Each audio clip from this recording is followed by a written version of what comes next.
Hermanos, desde el tiempo antiguo, cuando el Señor le dijo a Salomón de qué manera se tenía que acomodar, ordenar y adornar el templo, y todos los utensilios del templo tenían que ser consagrados al Señor, todo lo que era para la alabanza, la gloria del Señor, lo que se utilizara para que su nombre se exaltara, se debía de bendecir, de ungir y dedicar al Señor. Así es que en esta hora nuestra hermana Jessica González quiere bendecir o que demos la bendición a este instrumento que ella va a usar para una danza.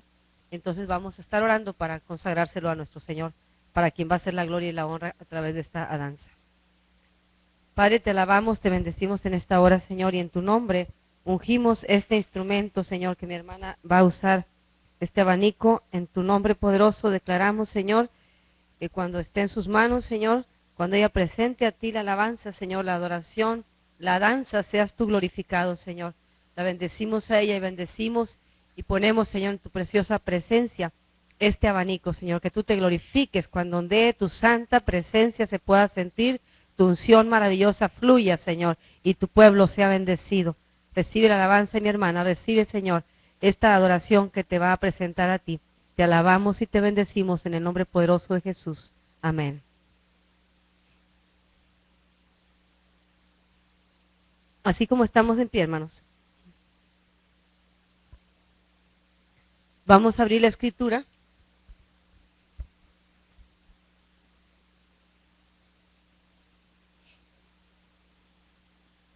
en el Evangelio según San Lucas, el capítulo 23. Voy a leer los versículos del 23, del 26 al 34. Lucas 23, 26 al 34.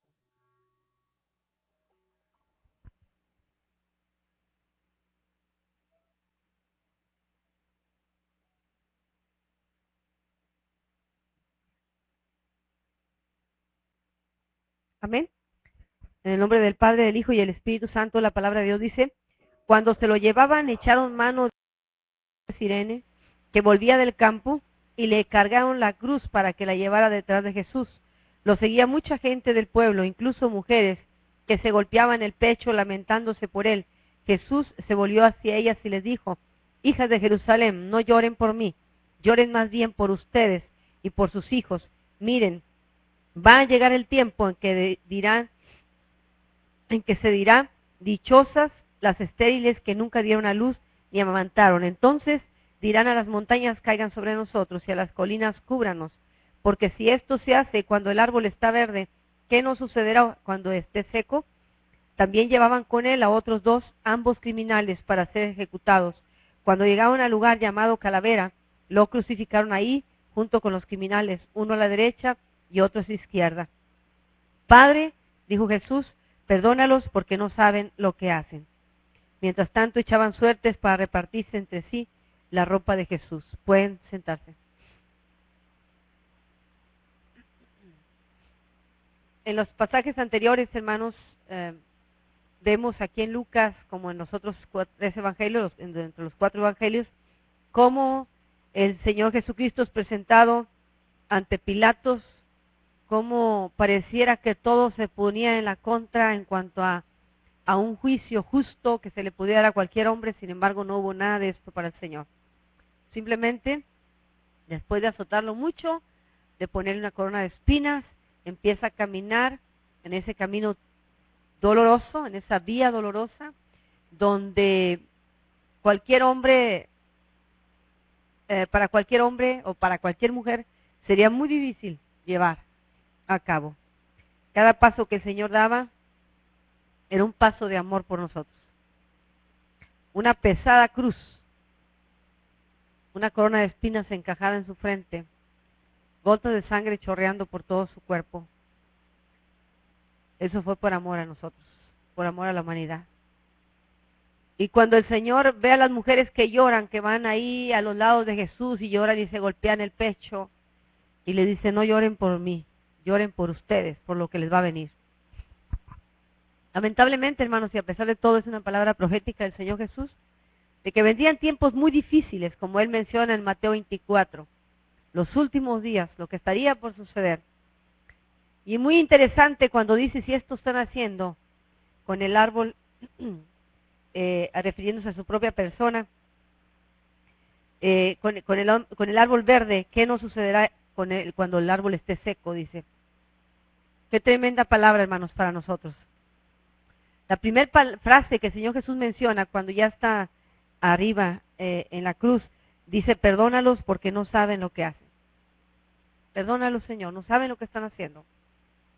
Esos que me encajaron la corona de espinas, los que me dieron los latigazos, los que me escupieron en la cara, los que me injuriaron, los que maldijeron sobre mi persona, los que clavaron mis manos, mis pies, el que metió una espada en el costado, los que echaban suerte sobre sus vestidos, todo el pueblo que decía crucifícale, crucifícale, aquellos sacerdotes, los políticos, todo el mundo. Dice el Señor Jesús, Padre, perdónalos porque no saben lo que hacen. No saben que están matando al Hijo de Dios. No saben que están matando al que les dio la vida. No saben que están crucificando al único que les puede dar salvación.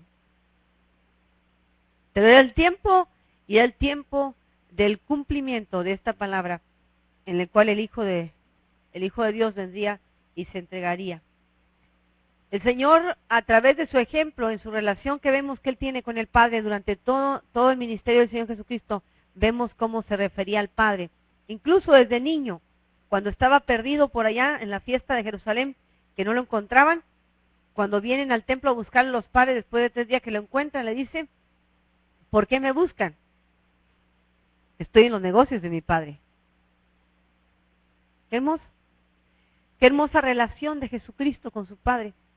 El ejemplo más glorioso que vemos aquí, las palabras de amor. Esta frase, Padre, perdónalos porque no saben lo que hace, son las frases más grandes de amor para la humanidad. Esas son las frases de perdón que nos alcanzó hasta nosotros el día en que tú viniste a los pies de Jesús. Esa frase se hizo efectiva en tu vida. Se activó el amor de Dios en nuestras vidas, en nuestros corazones, en nuestras mentes. Empezamos a entender un poquito, no todo, pero un poquito del amor de Dios. Lo predicó, lo enseñó, lo vivió hasta el último momento de su vida, que el perdón, el Señor Jesucristo. Porque había en Él amor y misericordia para la humanidad. Si algo que Jesús tenía, hermanos, era amor y misericordia. Si algo que Jesús tiene en estos días es amor y misericordia para la humanidad. Si algo que Dios quiere mostrar todos los días es su amor al hombre perdido. Imagínate cuánto amor nos muestra a los que ya estamos en su redil, las que ya somos sus hijos. Todos los días. Es la palabra de amor maravillosa de una perfecta relación de Jesucristo con su Padre Celestial. Sabiendo que Él podía en un momento mandar huestes angelicales que echaran abajo toda esa gente, que la destruyeran, que se abriera la tierra, con toda la autoridad, con todo el poder de Él lo podía hacer. Sin embargo, dijo, Padre, perdónalos, no saben lo que hacen. Hasta el día de hoy, hermanos, mucha gente no sabe cómo ha despreciado el nombre de Jesús. Muchísima gente ha rechazado el mensaje de amor de Jesucristo. Mucha gente todavía está clavando a Cristo en una cruz. Con sus actitudes todavía lo están clavando en estos días. Todavía le están poniendo una corona de maldición en su cabeza, en lugar de coronarlo rey con su adoración, con su alabanza. En ese tiempo tan difícil, hermanos, para el Señor Jesús, inmediatamente después que está diciendo, Padre, perdónalos, Él veía a los que estaban ahí echando suertes, estaban rifando los vestidos de Jesús. Era una profecía que estaba ya antiguamente escrita. Sobre sus vestidos echarán suertes.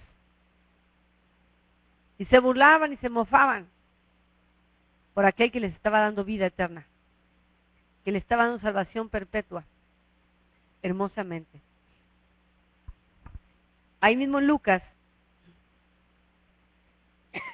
mismo capítulo, vamos a pasar al versículo 42 y 43 de Lucas 23. Dice: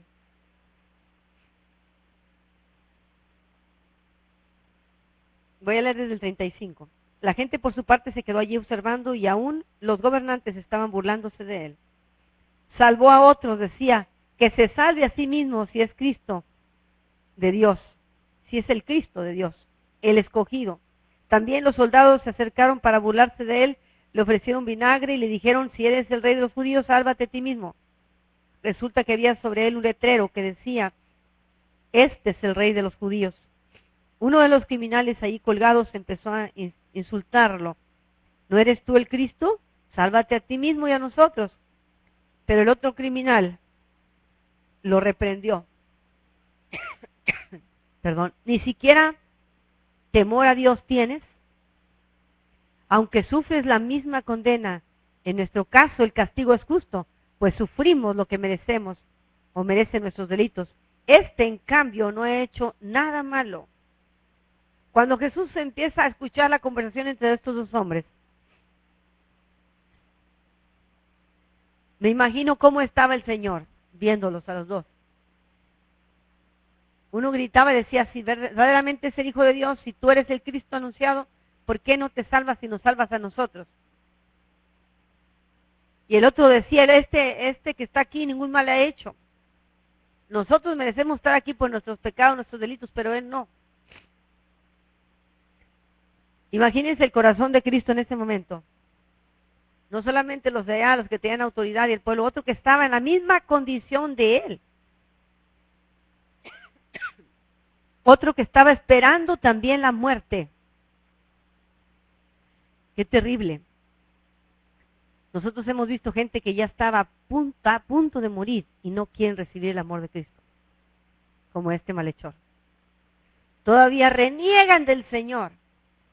Si es verdad que es real, ¿por qué no me sana? Si es verdad que es real, ¿por qué no me hace justicia?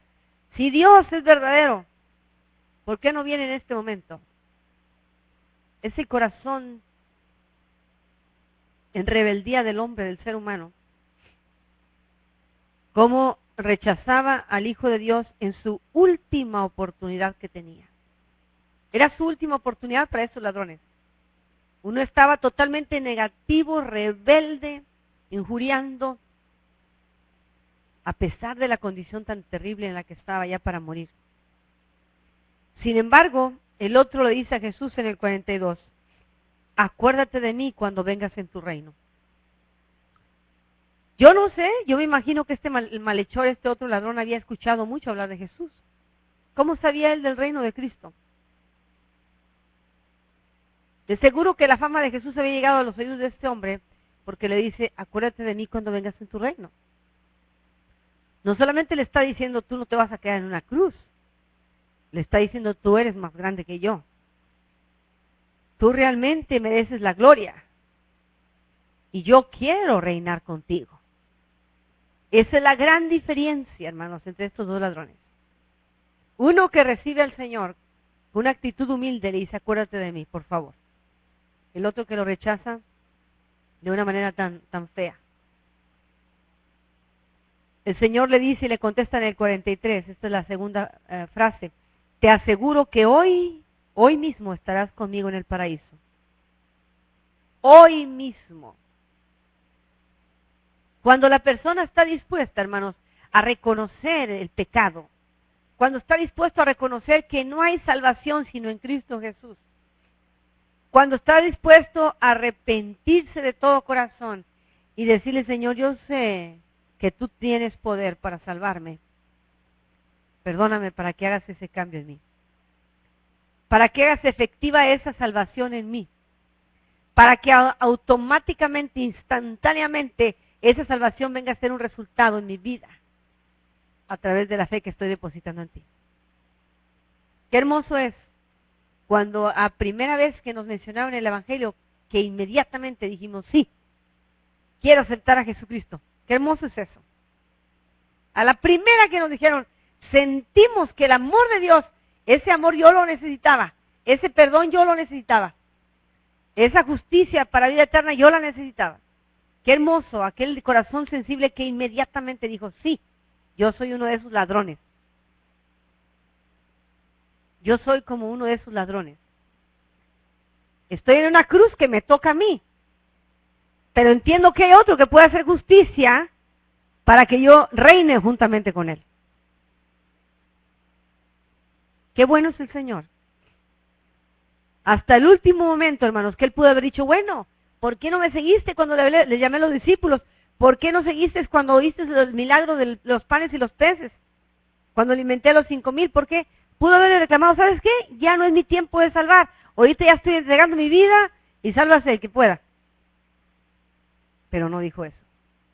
De cierto, te aseguro que hoy mismo, no va a ser la segunda venida, hoy mismo estarás conmigo en el paraíso. Qué frase tan gloriosa, hermano. Qué promesa tan inmediata. Qué victoria tan concreta para la salvación de ese hombre. Qué bueno es el Señor. Qué maravilloso el Señor Jesucristo. Dice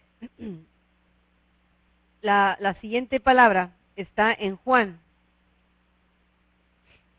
19. Pasemos al Evangelio según San Juan 19. La tercera frase, del 26 y 27.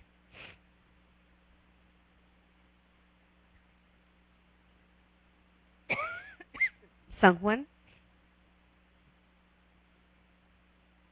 Voy a leer el 25 para que se entienda. Juan 19, 25. Junto a la cruz de Jesús estaba su madre, la hermana de su madre, María, la esposa de Cleofas, y María Magdalena. Cuando Jesús vio a su madre y a su lado al discípulo a que él amaba, o sea Juan, dijo a su madre, mujer, ahí tienes a tu hijo. A la mujer le dijo así, ahí tienes a tu hijo. Luego, el 27 dijo al discípulo, ahí tienes a tu madre. O hijo, ahí tu madre. Qué hermosa manifestación del amor filial, como Jesucristo entiende la necesidad del amor entre la familia. Aquí estamos viendo dos cosas muy importantes. Una María, porque aquí dice claramente que era la madre de Jesús, una María que necesita de un Salvador. Él se tiene que despojar de decirse hijo de María ya, para que ella pueda entender que ella necesita salvación. Aquí está muy claro para que la gente piensa que María salva, no. Cuando usted está enfermo, usted no va con el doctor y le dice, oiga doctor, presénteme a su mamá. ¿Verdad que no? Al doctor le dice su necesidad y él es el que tiene la cura para el enfermo. Esto es lo mismo. Aquí vemos cómo Jesucristo está atendiendo a su madre terrenal, pero le dice, ¿sabes qué, Juan? Ahora te la voy a dejar como tu madre, a mi madre María, ahora va a ser tu madre. Y tu mujer, ahora ahí está tu hijo. No le dice madre, mujer. He ahí tu hijo. Este se va a ir, pero ahí está tu hijo. ¿Por qué?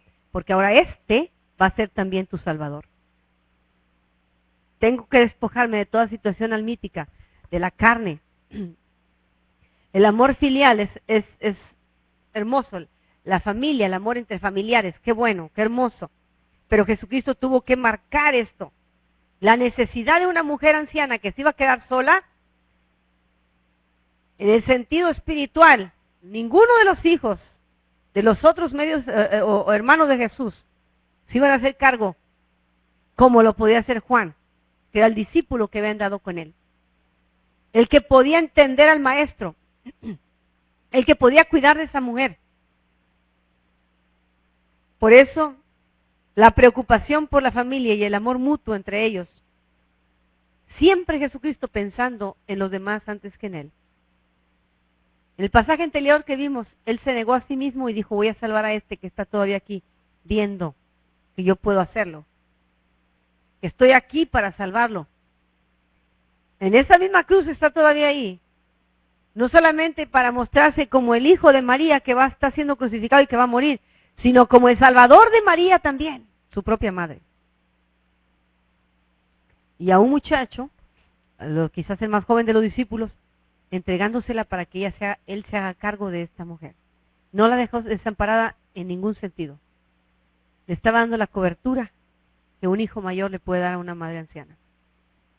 Ahí estaba el sustituto que iba a ser ahora Juan. Y ahí está.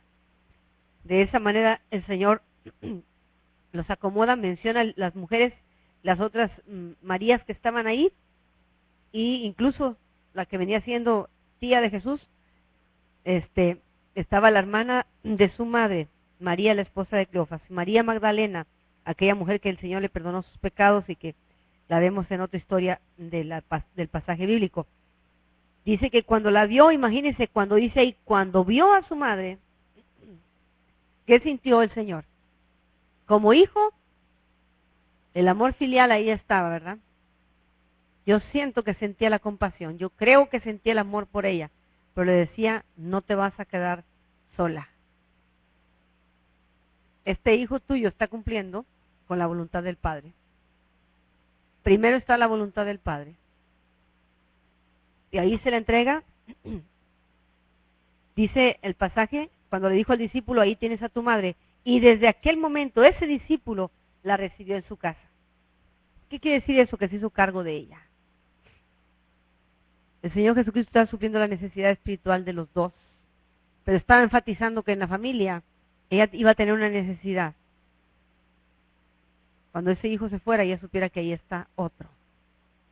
Aunque no era consanguíneo, aunque no era carnal, ahí estaba uno que se iba a hacer cargo de su necesidad también. El Señor proveyendo para todo en todos los sentidos. Esa es la tercera frase. Veamos la cuarta, que está en Marcos 15.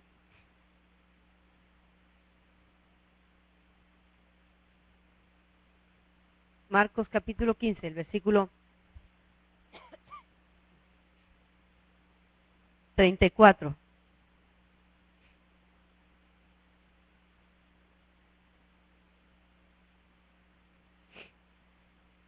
Amén.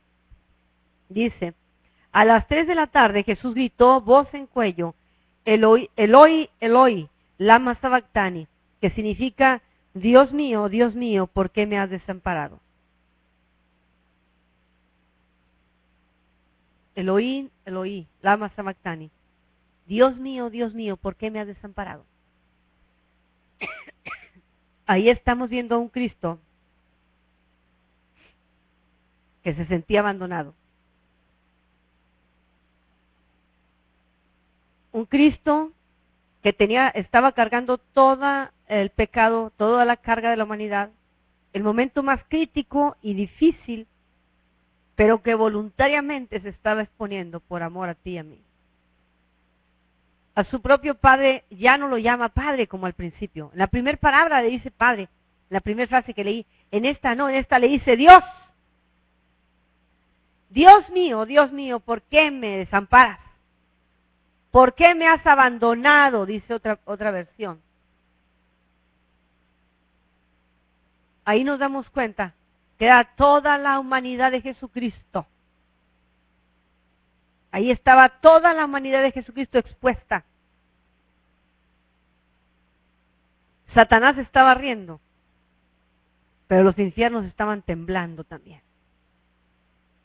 Así lo quería ver Satanás, pero él no se queda ahí, clama al único sabio y poderoso Dios. Dios mío, cuando ya no soportaba, ¿por qué me has abandonado?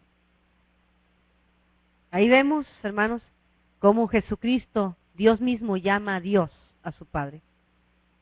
Ahí dejó la parte divina para hacerse 100% hombre y ver la necesidad que todo hombre, cuando está así, en una necesidad tan fuerte, a quien tiene que clamar es al Padre Celestial, al Divino Señor. Dios mío, ¿por qué me has desamparado? No decía nada más Dios, decía que era su Dios.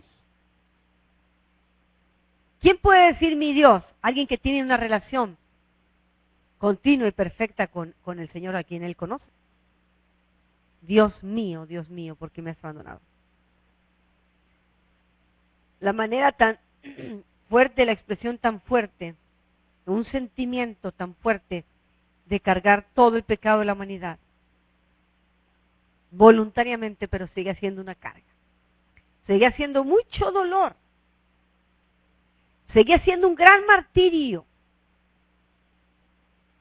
Estaba siendo masacrado su cuerpo, lacerado, herido, abatido, como dice Isaías. Mas él herido fue por nuestras rebeliones y molido por nuestros pecados. Todo el castigo de nuestra paz cayó sobre él. Todo lo que a nosotros nos tocaba cayó sobre él, ahí colgado en la cruz.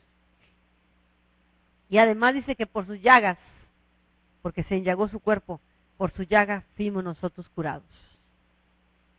Ahí está el Cristo, sufriente. Veamos en Juan, la quinta palabra, Evangelio según San Juan.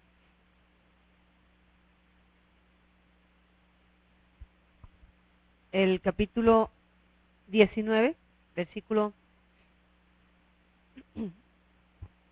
Juan 19, 28.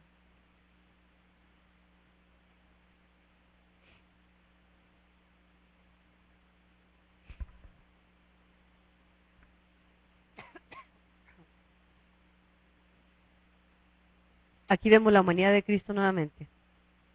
Después de esto, como Jesús sabía que ya todo había terminado, y para que se cumpliera la escritura, porque esto era algo escrito en la profecía, dijo, tengo sed, o sed tengo. Las palabras del sufrimiento humano, hermano, ahí marcados, mostrando su humanidad y su sufrimiento físico, pide agua. Pero el hombre no le pide agua, le da lo contrario, le ofrece vinagre. Nada que ver el agua con el vinagre. El agua sacia una sed. El agua es parte del alimento para el cuerpo.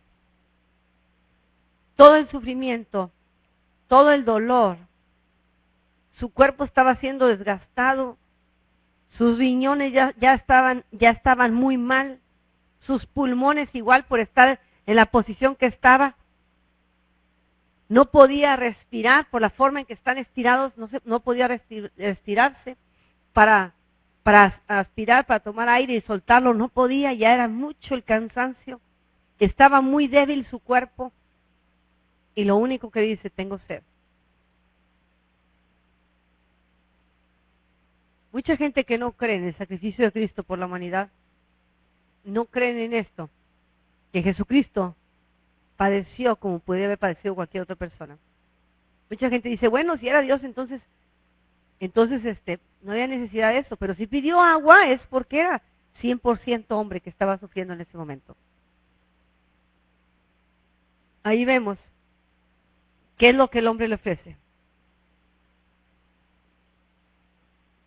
¿Qué sería lo que el Señor pide en estos días? Si Él pide agua, dice que cuando dice aquí en ese pedido, cuando estuve preso, ¿cuándo vinieron a visitarme? Tuve sed, ¿quién me dio de beber? Cuando lo hacen con uno de estos pequeños, a mí lo están haciendo. Cuando lo hacemos con otra persona, se lo estamos haciendo a Él. Podemos entender verdaderamente, claramente el sacrificio de Cristo. La necesidad de saciar su sed no le fue suplida. Le dieron el vinagre que quemaba la boca.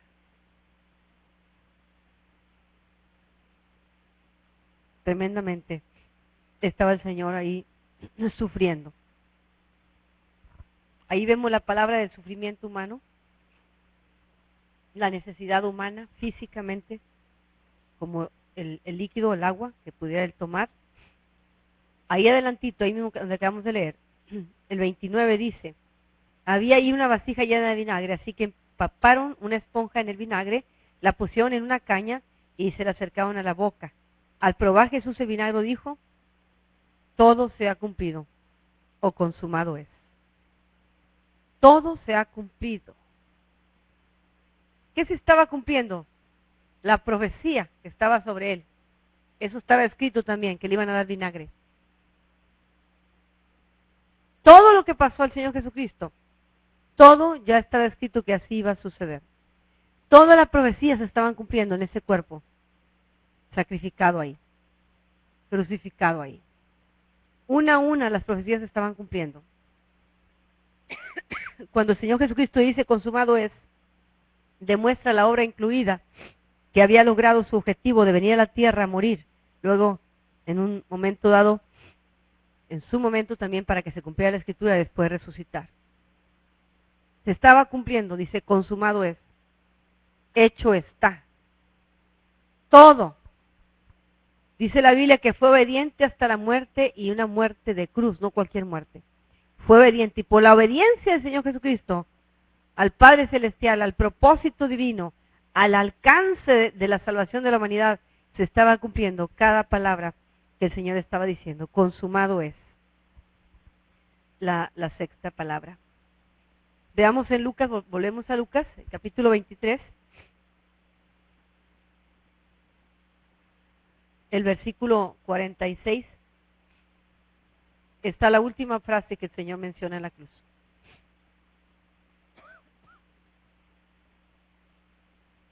Lucas 23, 46.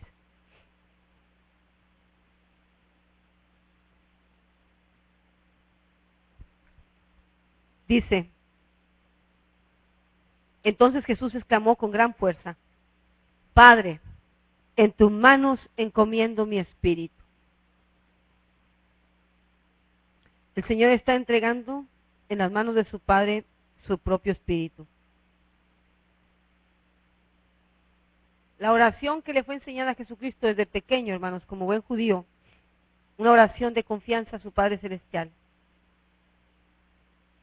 De confianza. He terminado lo que tenía que hacer, ahora te entrego mi espíritu. Cuando dice consumada la obra que todo el mundo puede ver, aquí está. Pero ahora mi espíritu se eleva a ti. Dice, y al decir esto, expiró. Murió. Esa fue la última frase de Cristo en la cruz.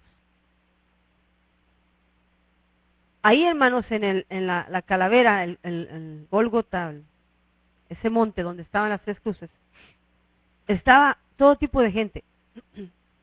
Unos que desde que empezaron a enjuiciarlo, llevaban, lo golpeaban, andaban de burlones nada más, estaban burlándose de la obra de Cristo, lo que el Señor estaba mostrando hacer. Muchos estaban nada más de criticones o de espectadores. Otros traían coraje, odio contra él, como los sacerdotes, como los escribas, los fariseos, a los que el Señor le dijo, ustedes son unas paredes blanqueadas, por afuera se ven muy bonitos, pero por dentro están podridos. Toda esa gente le tenía mucho odio a Jesús. Satanás estaba carcajeando porque Jesús estaba en la cruz. Pero él no sabía que estaba teniendo una gran victoria. Si Satanás hubiera sido más inteligente, nunca hubiera provocado eso. Si hubiera sido inteligente, se hubiera dado cuenta que en la cruz, en ese sacrificio, es donde Cristo lo iba a vencer. Y ahí iba a tomar la autoridad y la victoria para toda la humanidad que fuera salva. Así de que dice la Biblia que el Señor llevó ahí toda el acta que nos acusaba a nosotros, la llevó ahí, la clavó en la cruz. Cuando habla de eso, habla de todo el pecado, de toda la maldición, de toda la vergüenza, de toda la enfermedad, de toda acusación, de toda rebeldía, todo lo que en el corazón del hombre en un momento dado de nuestra vida se levantó contra Dios. Dice que Él ya lo llevó, ahí quedó plasmada esa carta que nos acusaba a nosotros. Y a través de la muerte de Cristo nos dio libertad, nos dio perdón de pecados. A través de la cruz se rompieron todas las cadenas que nosotros traíamos cuando le reconocimos al Señor como el Salvador de nuestra vida. Según, no busquen los pasajes, lo voy a decir rápido. Según Juan 1:12, el Señor se hizo hombre para que nosotros llegáramos a ser hijos de Dios, hermano. Padeció como hombre para que nosotros pudiéramos entender que ese sacrificio nos pertenecía, nos tocaba, nos correspondía a nosotros esa cruz. Él lo hizo. No podíamos llegar a ser hijos de Dios si no fuera a través del sacrificio de Cristo. Él se mostró con toda la humanidad ahí, soportó en toda la humanidad ahí, para que nosotros llegáramos a ser hijos de Dios. Él se entregó, se hizo pecado, porque Él nunca cometió pecado, para que nosotros fuéramos hechos justicia de Dios. Se hizo pecado para que la justicia de Dios trabajara en tu vida y en mi vida. Y Él dijera, Padre, yo ya morí por esta mujer, yo ya morí por este varón. Él hizo la justicia a través de la cruz. Se hizo maldición para que tú y yo disfrutáramos la bendición de la gloria. Se hizo pobre para que en su pobreza nosotros fuéramos ricos. En la abundante gracia de nuestro Señor. Murió por mi muerte para que yo viva por su vida por la eternidad. Murió, pero resucitó para darnos vida. Amén. Se hizo débil para que nosotros fuéramos fuertes y victoriosos. Entró en la tierra en un nacimiento físico para que nosotros entráramos en el reino de Dios por un nacimiento espiritual. Y lo que a nosotros nos ha pasado a muchos aquí. Él se revistió de hombre para que nosotros seamos revestidos de su Espíritu Santo. ¿Cuántos dicen amén? Entendió tu humanidad, vivió la humanidad de nosotros para que nosotros pudiéramos ahora vivir en el Espíritu. Caminar en ese Espíritu. La obra del Señor fue perfecta en la cruz del Calvario, hermanos. La virtud completa de ese Salvador. La virtud del perdón, que cuánto necesitábamos nosotros el perdón. ¿Cómo lo necesitamos? La virtud de la provisión. Todo aquello que nunca tuvimos, empezando por el amor de Dios, ahí, a través del sacrificio lo empezamos a sentir. Cuando reconocemos el sacrificio de Cristo. La virtud de la victoria que solamente Dios nos la da. Cuando le hemos creído a Él. Y la virtud de la sanidad. No solamente la sanidad del cuerpo, sino la sanidad del alma. Fue en la cruz. Fue en la cruz donde se dio todo esto. Y hoy en día, esa sangre maravillosa que se vertió en la cruz del Calvario, esa sangre carmesí, se activa para perdonar pecados todavía. Se activa para dar libertad al cautivo. Se activa para sanar enfermos. Tomamos de ella para la victoria. Tomamos de ella para la bendición. Tomamos de ella para la necesidad. Para todo, hermanos, para todo lo que nosotros necesitamos, está el poder de la sangre de Cristo derramada en la cruz. Está el poder de la cruz. Está el poder de la gracia del Señor. Porque por gracia fuimos salvos por medio de la fe. Y no es de nosotros, es el don de Dios de la salvación. Es el don perfecto del Señor. Es esa maravillosa sangre que fue derramada. Cada gota de sangre, de los 5 litros de sangre que el Señor derramó en la cruz, fue por amor a ti y a mí. Así es que toda la tenemos que aprovechar. Toda se derramó por nosotros. Amén. ¿Por qué no aprovechar de esa unción maravillosa del Señor Jesucristo? De esa cobertura tan grande que nos ha dado como hijos de Dios ahora. Que nos ha hecho ahora no solamente con Dios como hijos, sino herederos con Cristo Jesús. Herederos, lo que este hombre esperaba, lo que el otro ladrón esperaba. Quiero reinar contigo. Y solamente uno que tiene a Cristo en su corazón, que ha entendido el sacrificio de Cristo en la cruz, puede decir, yo estoy en el reino con el Señor ahora. Yo puedo reinar con Cristo. Yo creo en el reino de Cristo. Yo soy parte del reino del Señor. No soy uno, somos millones. Millones y millones en toda la tierra que han recibido este mensaje, hermanos, con un corazón sincero, con un corazón humilde, y que no lo tienen allá guardado del año que recibió Cristo. Está vivo hoy. Ese sacrificio nunca lo olvidamos, está vivo en nosotros. Lo cantamos, lo danzamos. ¿Por qué? Porque Cristo entregó su vida por amor a cada uno de nosotros. por amor a toda la humanidad, por amor a tu raza, por amor a tu pueblo, por amor a tu país, por amor a tu familia, por amor a los que amas y a los que no amas, a los que te aman y los que no te aman, por amor a la humanidad. Cristo todavía hoy está salvando. Hasta el último momento que el Señor venga en su segunda venida, va a salvar todavía vidas, porque la sangre de Cristo tiene poder. La sangre de Cristo sigue activándose en poder.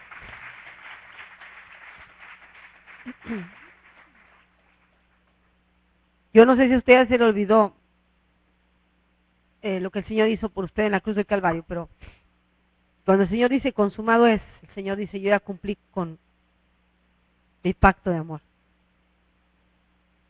¿Cómo podemos cumplir con el Señor nosotros? Obedeciéndole. Cuando no le obedecemos, hermanos, le estamos crucificando otra vez. Estamos pisoteando esa sangre preciosa, esa sangre salvadora, sangre redentora. Pero cuando hemos entendido por cuánto amor, con cuánto amor nos ha dado el Padre, que entregó a su Hijo por nosotros, podemos vivir una vida que le agrade a Él. Una vida realmente que glorifique el nombre del Señor. Que exalte el nombre de Cristo.